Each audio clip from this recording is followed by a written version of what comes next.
Truthspresso, episode 19.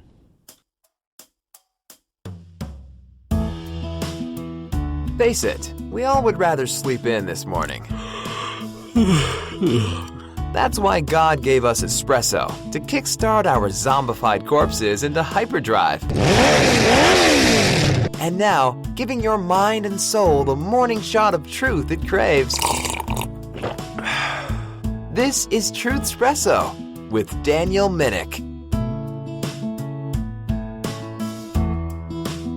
Well, hello, this is Daniel Minnick on the Truthspresso podcast, your host as always. And on this episode, I have a very special guest, the second guest ever for Truthspresso. And we have an interesting topic on this episode. For the first time on Truthspresso, we're actually going to talk about the existence of God. We're going to address arguments against atheism and really how should we as Christians live out our faith and really demonstrate to those who would question our faith that God exists. And what do we mean by God? Are we just talking about some man in the sky, some general theism, or a deistic God? But for this episode, our special guest is Tyler Vela. Tyler is a philosophy and English graduate from Sonoma State University. He holds a BA in Biblical and Theological Studies from Moody Bible Institute, a Master's of Biblical Studies at Reformed Theological Seminary. He is also the author of the book Measuring McAfee: Why One Atheist's Attempt to Disprove Christianity Misses the Mark. And he runs a podcast called the Freed Thinker Podcast. So Tyler, thank you for joining us on Truthspresso. Thank you so much for having me. And just for one point of clarification, I'm working on my master's. I don't have it yet. I wish you could just grant it to me like that, though. That'd be great. Yeah, like your university, not professor, but yeah, as if I were the president of the university. But yeah, that would be cool if I can grant the honorary doctorate or master's and so on like that. But or just wave the wand and push my learning through time or something. Let me finish all the coursework. That'd be great. So Tyler, I was looking at your bio online and I saw that you said that you were raised an atheist and converted in college. So could you just give me a little bit about yourself? Tell us a little bit about yourself and how you became to be a Christian and get into apologetics. Yeah. So I was raised in Northern California. A deep blue part of an already blue state. And I was raised completely non-religious. My mom is kind of a love her to death, but kind of a new agey ex-hippie, and very, very happy about it, but very, very loving. She wasn't not like unsupportive of my Christian walk. And my stepdad is a lapsed Catholic. We never went to church, never talked about it. I was so ignorant of religion, and so like a lot of times atheists will be like, "Oh, but you were raised in the cultural milieu of Christianity." Not in the deep blue that I was at. I actually remember after becoming a Christian and hearing the Christmas carols for the first time and thinking, "Oh, that's what those are about." I really had no real idea of a lot of the Christian story growing up. So I about high school age became a pretty I would say an atheist, naturalist. Didn't have I wasn't an anti-religious person. I wasn't one of these people, after the rise of the new atheism, where I'm running around telling people they're stupid and anti-science and all that kind of stuff. But I thought religious people were, that's quaint but old and not really, relevant anymore. And by the time I hit college, that had pretty well set in. And it was actually kind of ironically enough, I was a philosophy major and I was taking a class in metaphysics. And section 1 of Metaphysics was arguments for the existence of God. And I thought, well, that's interesting. My professor was an atheist, Dr. Botterell, very good professor, actually. And I remember we were going through the arguments of the existence of God. We hit the moral argument, and that pretty much sealed it for me. He did a good job presenting it, balanced. He readily admitted that this was a very one of the stronger arguments and a hard one to overcome. And I quickly started to realize that the argument, the moral argument, for those who don't know it, is that if God didn't exist, objective moral values wouldn't and duties wouldn't exist.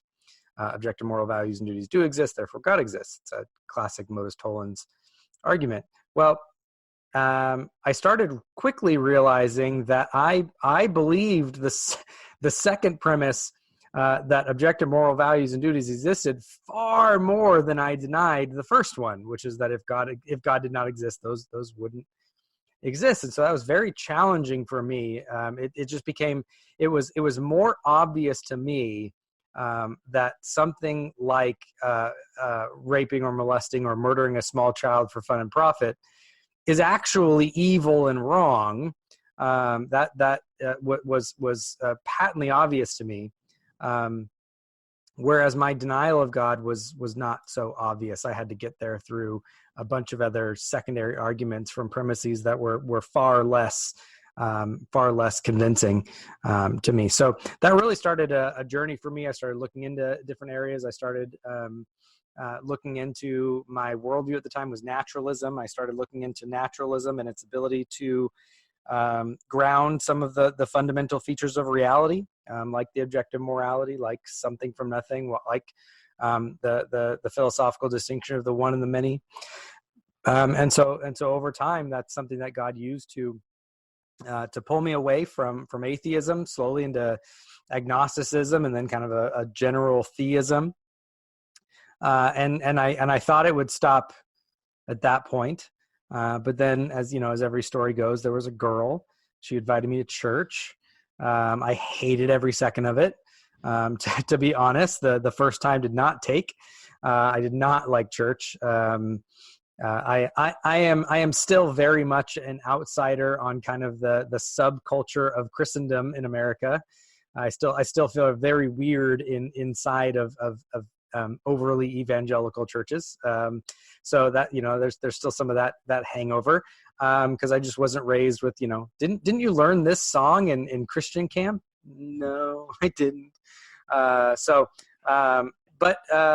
after going to a church for a couple of different times, I tried they had like a college age service, that was not so, waspy, I suppose. And heard the gospel message there, and God used that to call me home. And so that is really when I became a Christian, which is when God effectually called me by the gospel. So that's a very interesting and rather cool autobiography there, Tyler. So it's interesting that you were in college and you had an atheist professor having you study philosophical arguments, and basically it wasn't his idea to convert you, but because it's interesting, there's some people who would consider themselves Christians, and sometimes when they first take a philosophy or science class in college, and then they find the arguments there that are convincing somehow, and they somehow become atheists. So it's interesting that under an atheist professor, you as a naturalistic atheist, somehow becoming a Christian by looking really at arguments for atheism. So it's pretty interesting how God works in that regard. Yeah, he was a great, fantastic professor. I mean, really, he was there to just challenge you to know why you believe, to think about things, to examine things. He wasn't antagonistic. I mean, he was very Canadian, so he was also very, very polite about everything. But he wrote one of my recommendation letters for me to get into Moody Bible Institute. So I mean, I had an atheist professor writing me an academic reference to go to a conservative evangelical Bible college. So I mean, he's a very very good professor, but very challenging. I mean, I would watch him challenge the Christians in the group just as much as he would challenge the atheists in the group. He was a very good philosophy professor in that regard. Very Socratic. So he definitely wasn't your Richard Dawkins type atheist then. No, definitely not. And to be honest, in my experience, most atheistic philosophy professors aren't. I mean, I've met a lot of atheistic philosophy professors, and they tend to be far more nuanced and well balanced and consistent than what you get from the new atheists and the online infidels and so forth, which is always funny. I actually got into a big I don't want to say fight, that's not the right word, tiff, I don't know, disagreement with a bunch of atheists in a group where I was trying to help them understand a far more robust version of atheism and saying, look, like, this is standard fare for atheism among atheistic philosophers. I'm actually trying to help you guys here. And they were just like, well, you don't get to define things for me. And I'm like, I mean, okay, if you want to keep playing with mud pies in the slums, as Lewis would say, then go nuts. But I'm actually trying to steel man your position and make it stronger for you. But they really didn't like that I was a Christian doing that. So Tyler, before you became convinced of that in the existence of God, if you don't mind me asking, while you were an atheistic naturalist, what were some of the arguments that you held to that really convinced you that God did not exist? It's an interesting question. I can take it two different ways. The first one is what my actual motivations were just sinful autonomy and a desire to self-govern my own life. I mean, that really is at the core of why I was an unbeliever. As far as the arguments why I would justify it to myself and to others, I mean, there was some. I thought the problem of evil and suffering was very strong. If there is an all-loving God, all-powerful God, how in the world can there? Why is there this much evil and suffering? Specifically, what appears to be, or what appeared to me at the time to be, a gratuitous suffering and evil. Mm-hmm. That was a big one. But really, I point this out to atheists, and again, I try to tell them, like, I don't particularly like that I'm making your position stronger, but actually, I think one of the strongest arguments for atheism is just kind of a banal, just unconvincedness, just a, it's something kind of like what we get from the new atheists, but far more mundane, I should say. Just a, well, we don't believe in a bunch of other mythical things. Not to say that therefore theism is false, but just to say, until you convince me, I just don't have a lot of plausible reason to think that that's the case. So that type of kind of banal skepticism, I think, was probably one of my bigger reasons for being an atheist in kind of the justification sense. Okay, so it's interesting to me that you said that one of the things that you used to justify atheism when you were a naturalistic atheist was evil and suffering in the world. So basically it had to do with morality. And then you said that in your philosophy class you were studying basically the moral argument. So really the question of atheism, it seems like in the majority of the debate, it has to do with the moral argument. And do you have an idea of why you think that is? I don't know if that's the case for everybody, although I think it probably is the case in most instances. It definitely was for me. I think that because we are such ethical beings, and I don't mean that in that we always act ethically, but we are driven by ethical and normative values. I mean, we do it at every point in our life, and we do it constantly. It's just an unescapable reality of life, and it's very clear throughout the scriptures that we want to be, that part of our sinful autonomy is that we want to be the rule unto ourselves. We want to be our own autonomous. We want to be our own autonomous king. We want to be our own ruler. We don't want anyone else to judge us. We want to be able to judge ourselves. We want to be able to judge others till the cows come home, but we don't want others to judge us. That overwhelming aspect, I think, of the human experience is just going to make it a focal point for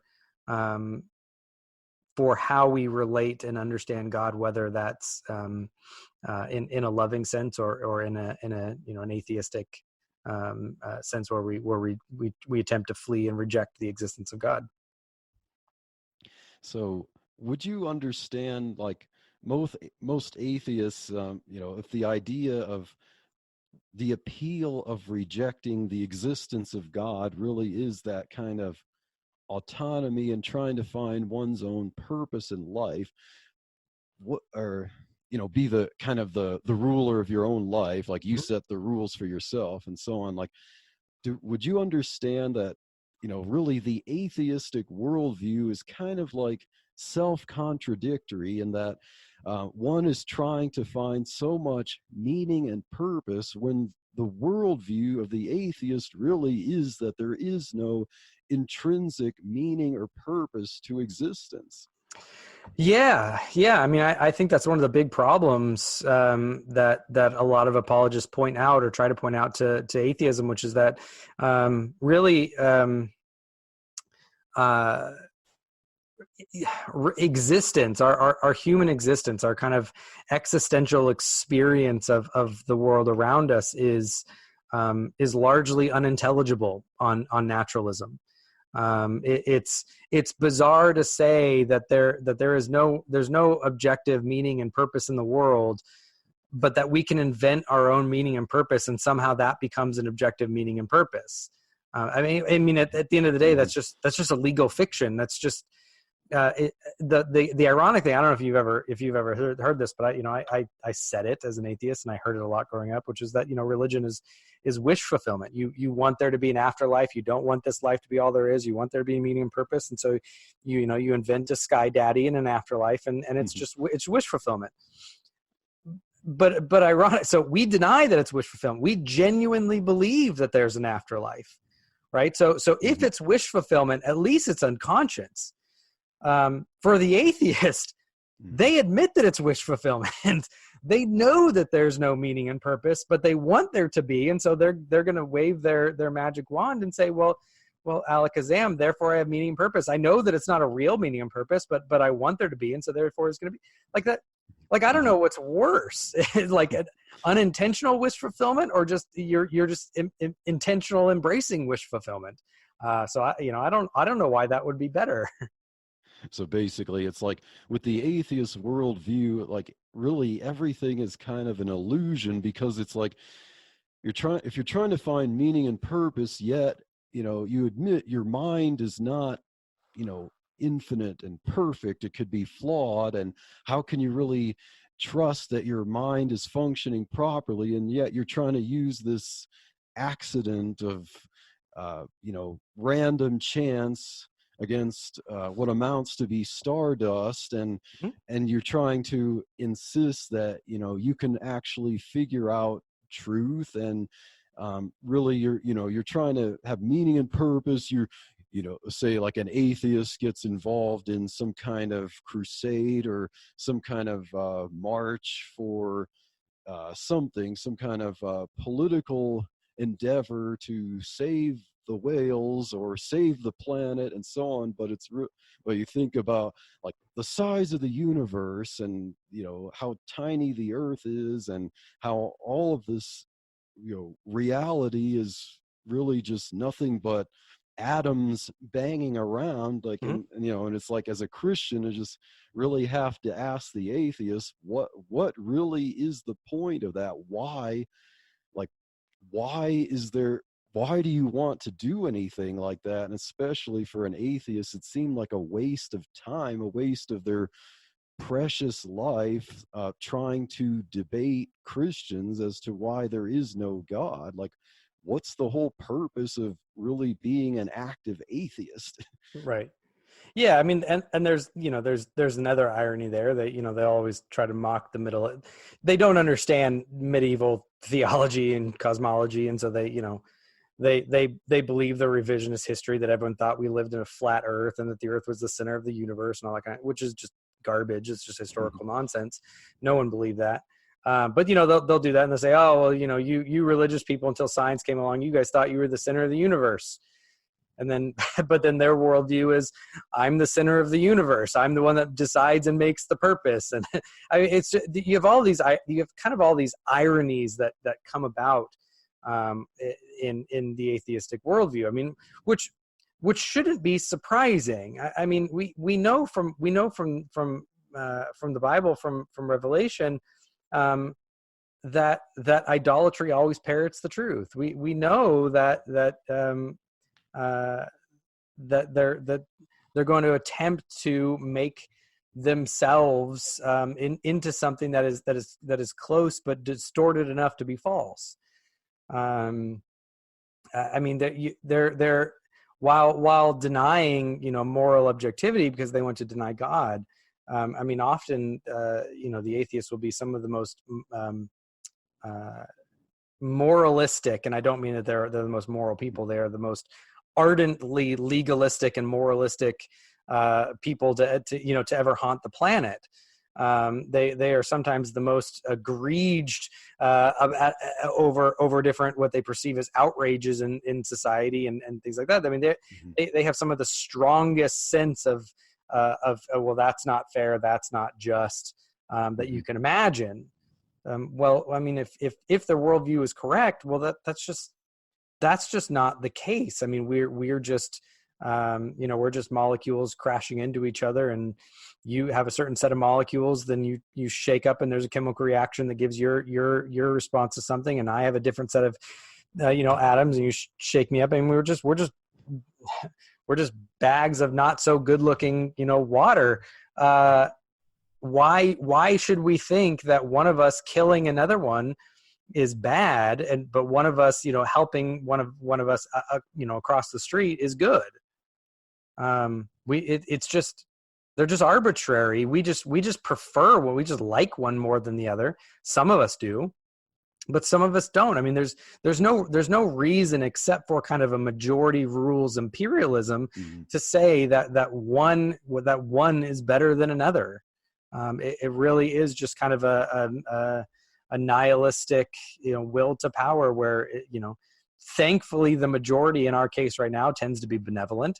But if that weren't the case, there's no reason why, if the majority was malevolent, why that would be any worse, morally speaking, than if the majority was benevolent. There's no transcendent standard that those are measured against. Yeah, exactly. And I don't know if Tyler, have you ever watched some of James White's debates? But one in particular, it was James White debated David Silverman. I didn't see it, no. Okay, so James White debated David Silverman on the topic of, is the New Testament evil? Now, of course, most atheists will like to go to the Old Testament to try to show how, the God of the Bible is evil, and they'll say, yeah, the New Testament tries to clean him up. But David Silverman actually debated the topic, is the New Testament evil? And he was trying to say that the New Testament makes God really evil. And what's interesting, in his opening statement, he made the argument, because even just the command to believe, and he was trying to say it's so evil, the idea that if you think something wrong, then God will judge your thoughts, and that's so evil, because how can you avoid thinking bad thoughts? And the whole thing about sending people to hell and how evil that is.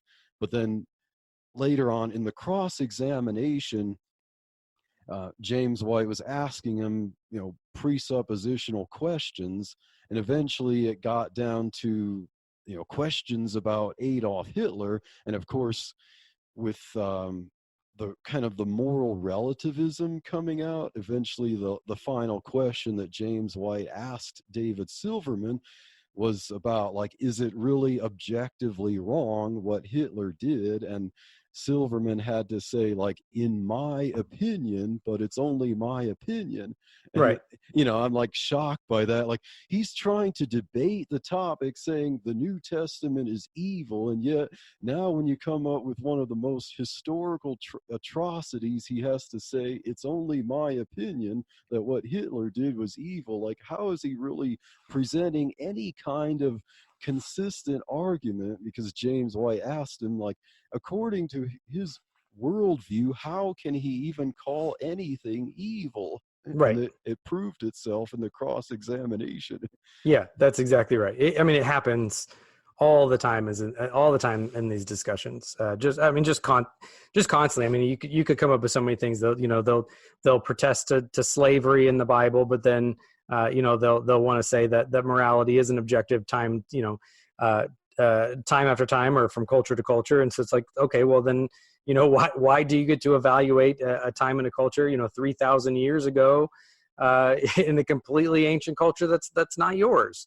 Why are you imperialistically imposing your subjective morality upon that? So it just becomes, I mean, it just becomes somewhat ironic and arbitrary when you start dealing with this level of kind of online infidel, meme-driven atheism. Okay, so we just talked about, like, the moral argument for the existence of God, and how naturalistic atheism can't account for moral objectives. So I'm going to go on to the topic of Scripture as the revelation of the God, the God who exists. And Mm-hmm. I'd like to read Psalm 14, verse 1, and see if we can ask some relevant questions about it. So Psalm 14, verse 1, this is the psalmist King David writing. He says, "The fool hath said in his heart, there is no God. They are corrupt. They have done abominable works. There is none that doeth good." So Mm-hmm. David said, the fool hath said in his heart, there is no God. So when I was reading this verse recently, and I was thinking about some questions, like, if someone is an atheist, how does he address this verse? Because here is a declarative statement from David saying that the fool has said in his heart, there is no God. So the question is, was King David right or wrong in this statement? If King David was right, then atheism is wrong. If King David was wrong, then King David would be a fool, because he would be a fool to say that the fool says there is no God, if he was wrong about that and there is in fact no God. And Scripture would be wrong. But then, given if atheism were true, then how can we objectively define what a fool is? Right. Yeah. I mean, you're getting to the problem of an internal critique on their worldview, where in order for them to protest against Christianity, against the God of the Bible, against His Word, they need to be able to provide some type of rigorous standard and foundation for something like the laws of logic, which they simply don't have on their worldview. It's not possible, and there's actually some, again, I keep saying there's ironies when you go into their position. There's all kinds of ironies, especially when you're dealing with the online atheists, because the online atheists are going to say, like, oh well, you shouldn't believe things unless there's objective empirical evidence for it. And then you just go back and say, okay, well, what's the objective empirical evidence for that statement? They don't have one. So, if you're dealing with someone like that, trying to get them to come up with some type of philosophical, a transcendent, or I should say transcendental foundation for something like the laws of logic on a naturalistic worldview, where they can only believe things that are objective and empirical. It's just, so sometimes I say the fool has said in their heart that the atheist has a good explanation. It's not gonna come about. They're not gonna be able to provide one. Yeah, because it's interesting. You just mentioned about proving the existence of God with empirical evidence and so on, but then it's like that. Yeah, say that assumes that we have a rule for evidence, that we have standards by which we can evaluate evidence, and and that we have a functioning brain that can somehow actually sense truth and test truth, evaluate truth, that there is such a thing as a basis of truth to determine the truth of things, that evidence actually has meaning, that our brains can function. Like, really, how does the atheist know for certain that the human brain is capable of actually evaluating evidence, so to speak, and really determine whether God exists or not? Like, how do we know that the naturalistic evolution has really given us the tools to do that? Like, could our senses be playing tricks on us? Like, how do they know that? Right. Yeah. I usually don't try to push any worldview for certainty, but what you're hitting on is important, because when you're doing a critique of another worldview, you can do what's called an internal critique, which is that you assume that their position is true, right? You try not to bring in any outside assumptions or any outside beliefs, and you try to use just the resources that are within their view. And if there's something within their view that creates a contradiction, then they have a defeater for their view from within it. It's a very strong way to oppose a view. So there's a Protestant philosopher named Alvin Plantinga. Oh yes. Who came up with an argument that's the evolutionary argument against naturalism. Mm-hmm. And the argument's brilliant. It's basically that we have no reason to believe that evolution favors truth over falsity. There's zero reason to believe that. You might just assume it. You might think that it's true. We might think that that truthhood has certain practical outworkings. But he points out that you might gain more evolutionary benefit from mild delusion than you do from accurate an accurate understanding of reality.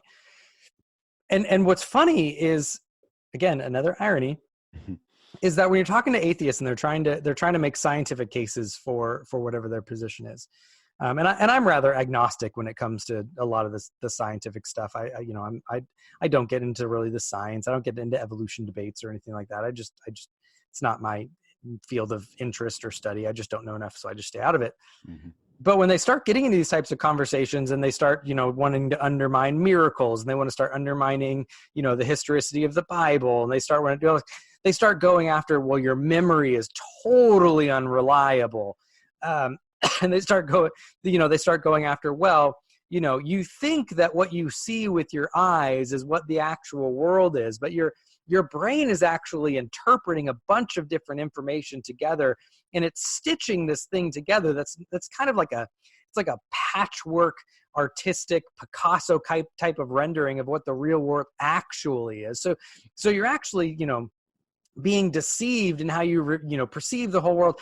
And the whole time they're going through these types of arguments to try to undermine the Christian claims, I'm just sitting there laughing, and I'm like, if that's true, and if you're an empiricist such that that's all that you have as any type of possible justification for your worldview, even if that is true, it doesn't necessarily undermine my view, because there's a bunch of rejoinders for that.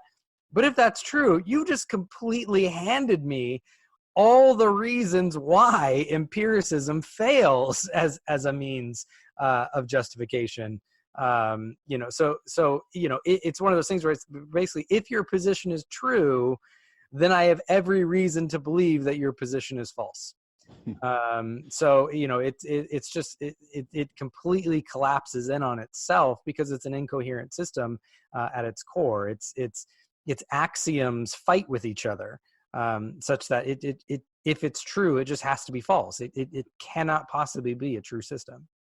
Yeah, because it's interesting with the empiricism you mentioned there. Like, I'd hear arguments from atheists, like, mocking things in the Bible. You mentioned miracles, like mocking things like that. Like, you really believe that a snake talked, or like Balaam's donkey, you really believe that a donkey talked?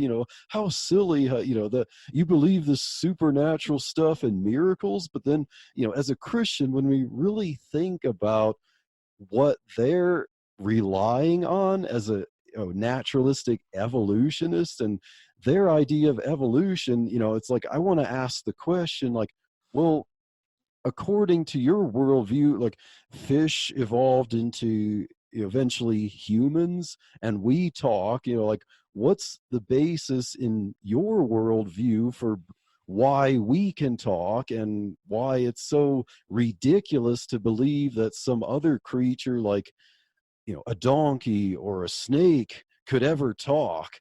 Like, why can we talk, and why is that so normal? And why don't we have other creatures that can talk? Like, why are humans so special, and why do we rely on something like that as empirical, testable truth as a naturalistic evolutionist? Like, why is that so bizarre for you to believe? Right. Yeah, I mean, and they could have some responses to that, but ultimately, you could even come down to the question of why do we even think that any of this speech is intelligible? Like, why?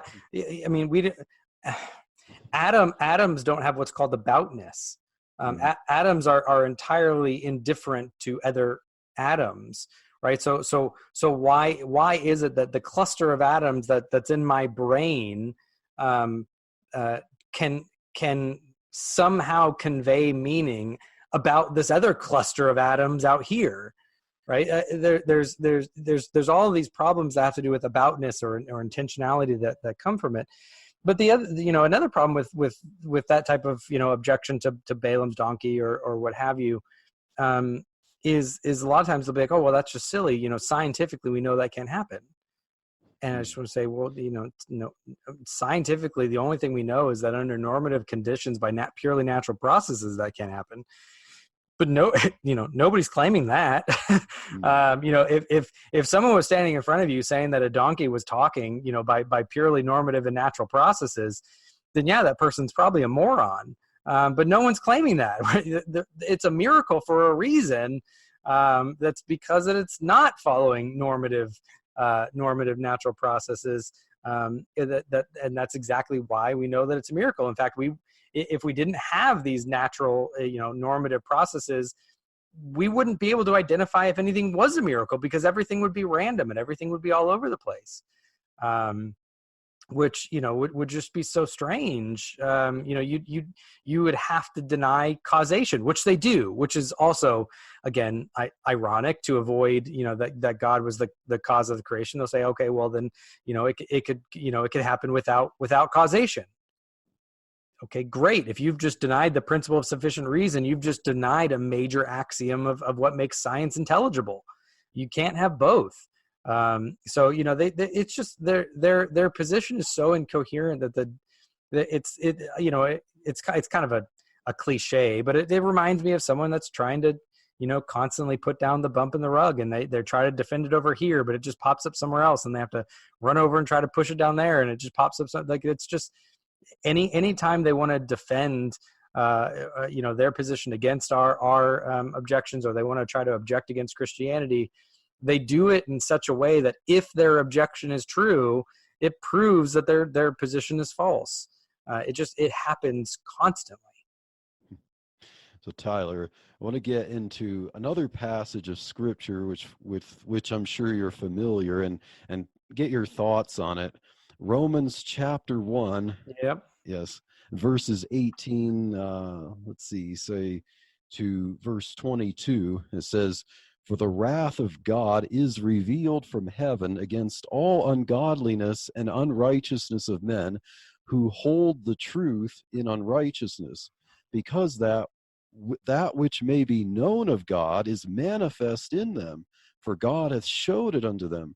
For the invisible things of him from the creation of the world are clearly seen, being understood by the things that are made, even his eternal power and Godhead or divinity, theodotos, so that they are without excuse, because that when they knew God, they glorified him not as God, neither were thankful, but became vain in their imaginations, and their foolish heart was darkened. Professing themselves to be wise, they became fools."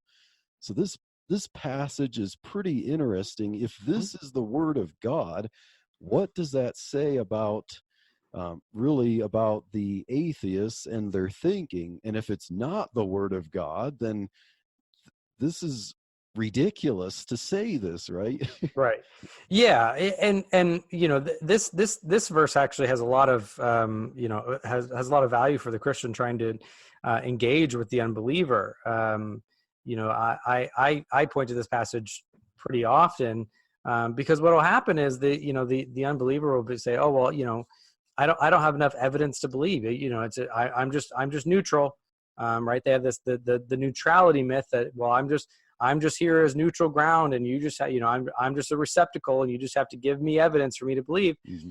And I just point out, well, if my position is true, then you're not actually neutral, and you have ample evidence. God tells us that you have plenty of evidence. From the very creation of the world, you have evidence of the existence of God, his divine nature, his eternal power, his invisible attributes. Right? You actually have plenty of evidence to go on. When people start arguing, the kind of the supposed problem of divine hiddenness, where if God exists, why is he hidden? I just come and say, well, I just disagree with the starting point. I don't think God is hidden. Mm-hmm. I think God is manifest to all. Now, does that mean that God, all of the specific, Christian theological information is present? No, but you might not get the death, burial, and resurrection of God incarnate, the second person of the Trinity, for our sin by looking at the stars. But there's enough there that everyone is without excuse for belief that God exists, and so we have ample evidence. I usually nuance what I say when we say that we suppress the truth in unrighteousness. Mm-hmm. A lot of times this will come across as, oh, well, that God exists, you just don't want it to be true, and so therefore you suppress it, like it's a conscious thing that they do. I don't think that is the case. I think that when it says they suppress the truth in unrighteousness, that it is actually our unrighteousness, our love of sin, our love for self, that suppresses the truth about God around us. Such that we might not even observe that it's there. It's actually our unrighteousness is taking control. So I'm careful to try to say that these people, they're not being dishonest when they say they don't believe in God, or something like that, or they don't have evidence. But the truth has been suppressed. It's been the picture is a force, something that's submerging something underwater.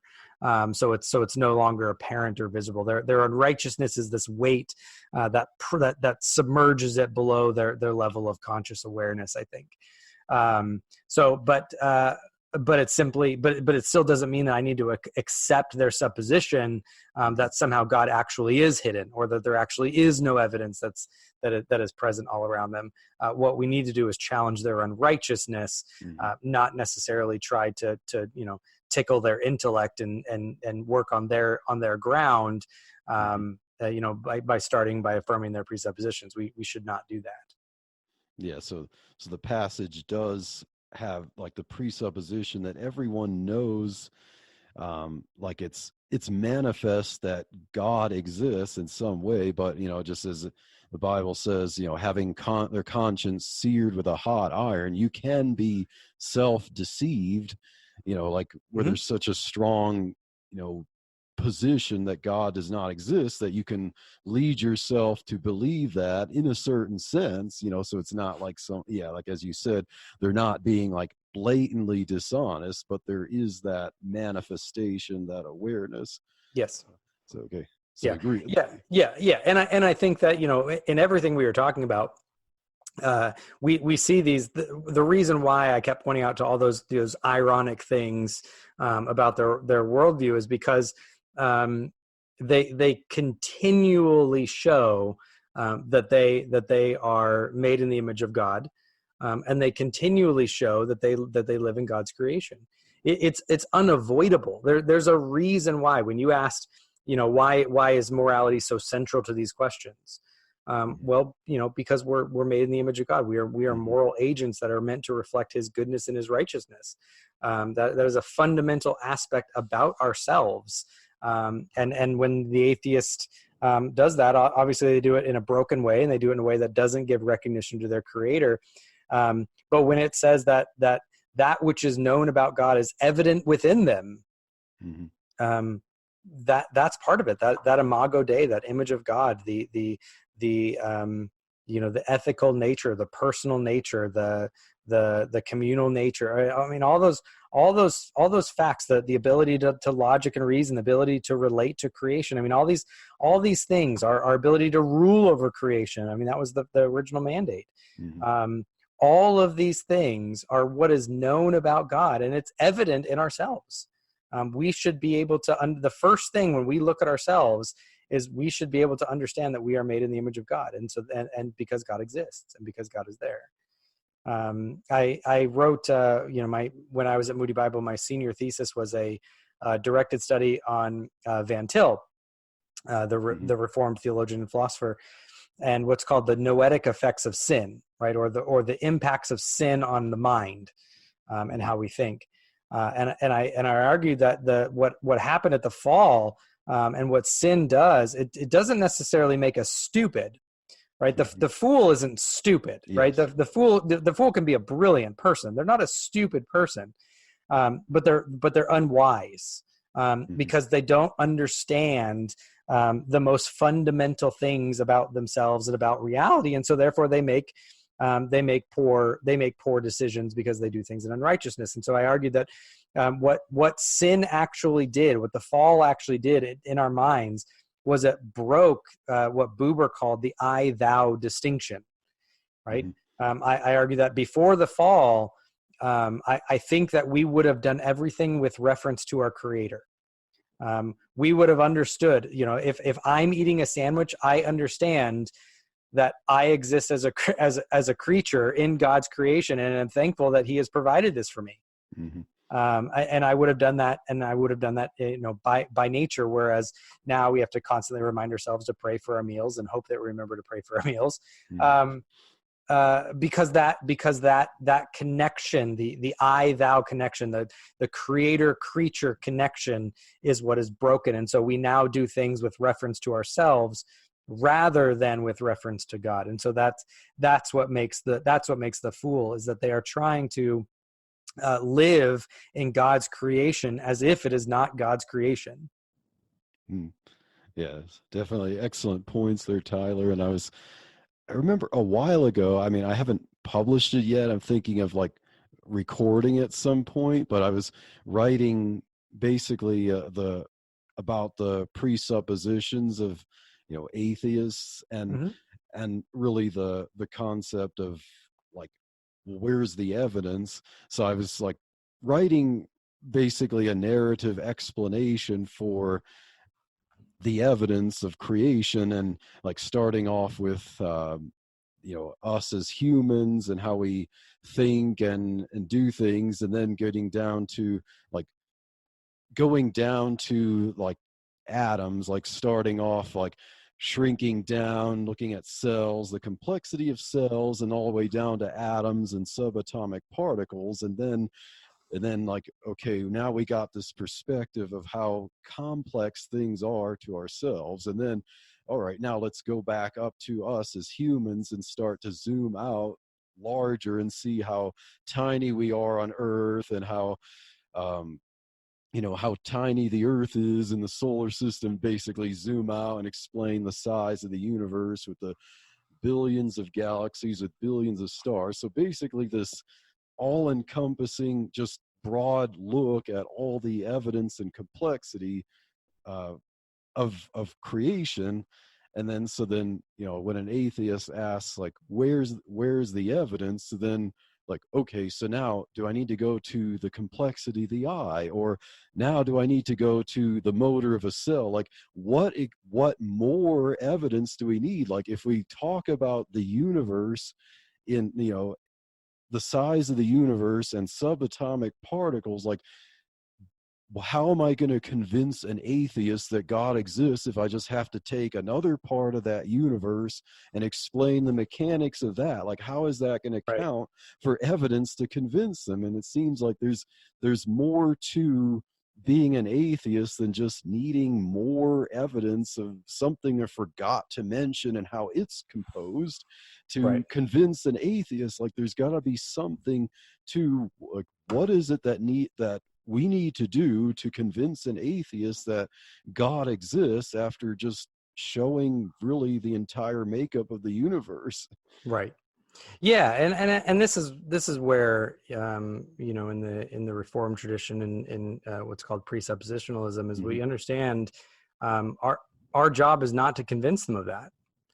Um, Mm-hmm. when we're doing apologetics, my goal is not that I'm so smart and I give such good arguments that I can convince them to believe in God. Right. I Mm-hmm. mean, the Reformed apologetic is so different than what you get nowadays. I have great respect for people like William Lane Craig, and Mm-hmm. don't get me wrong. I'm trying to knock them. Yes. But our approach is so very different from theirs, because we don't think that we're on common ground with the unbeliever. We don't think that we share a neutrality with them, such that if we just provided them the right type of evidence, that they would believe. That's not our responsibility. Van Til, used to talk about, it's a little extreme, but he's talking about dropping a nuke on their house. The purpose of it was just destroy their worldview, to destroy their vain autonomy. The goal, my professor, my Van Tillian professor, used to say, okay, well, that's a little violent, but the goal might be to to puncture a hole in their main line and slowly flood out and deteriorate their house or something like that. I don't know if that's much better, but the purpose of it is to destroy their attempts for vain autonomy, is to show that they are, whether they like it or not, you are a creature in God's good creation, and you are at enmity with Him. You are seeking to live an autonomous life apart from your Creator, and that is not going to end well for you. And you are, while you are thinking you are rational and reasonable, you are actually fleeing and running from the very foundation that is even possible for reason and rationality, let alone for morality, let alone for any meaning or value or purpose in this life, because you are running from the thing that grants meaning, from the thing that purposed you here. So there's a very different approach in a Reformed apologetic compared to again, what you're going to get from kind of a classical or evidentialist. Okay. Well, Tyler, excellent thoughts, and I know we can talk, for hours about this stuff, but running out of time, I'd like to wrap things up for this episode. So, is there anything that you'd like to leave our listeners with, or anything you'd like to plug when we wrap up? I mean, no, you've already mentioned the podcast, which is where I have a lot of this information and different episodes there, and they can go there if they want to and find that. My exhortation to anyone who's looking to get into apologetics is to not get into apologetics, and I don't mean that in a bad way.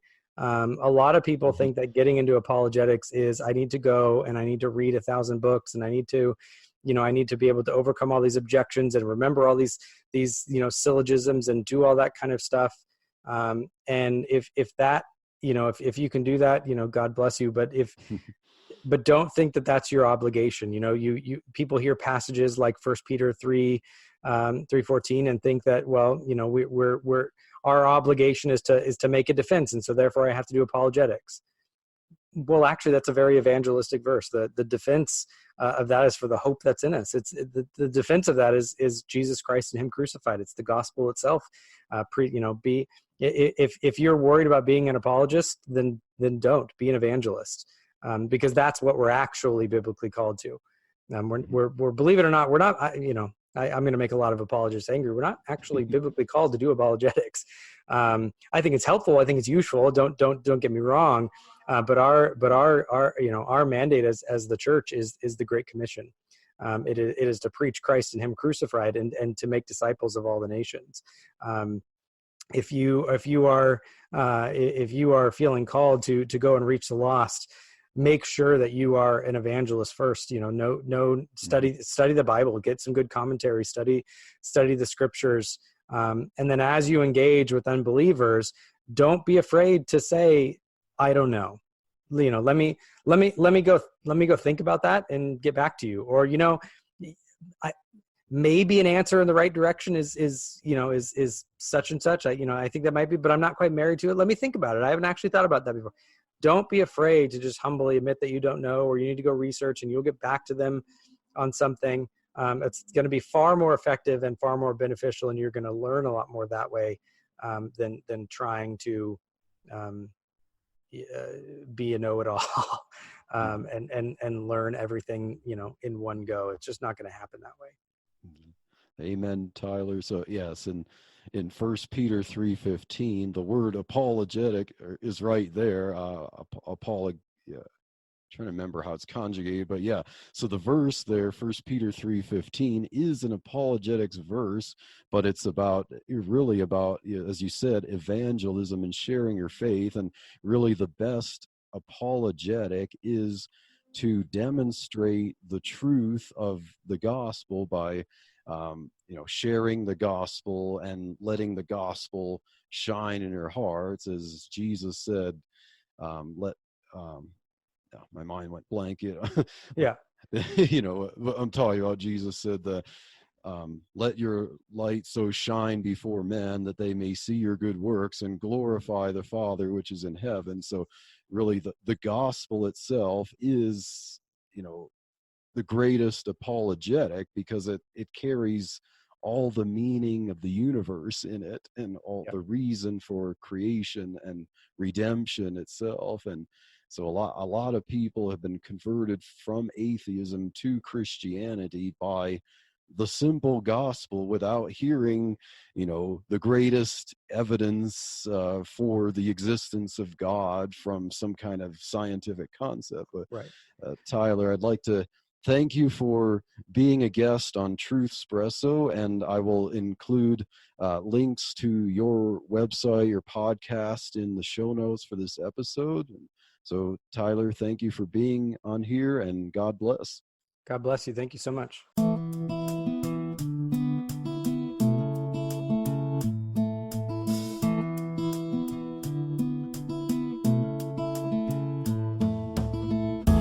Thank you for waking up with Truthspresso. Good morning, and God bless your day. Hey friends, Daniel Minnick here again. If you liked waking up to this episode of Truthspresso, I would really appreciate it if you would rate it on Apple Podcasts, Stitcher, or whatever application you use to listen to Truthspresso.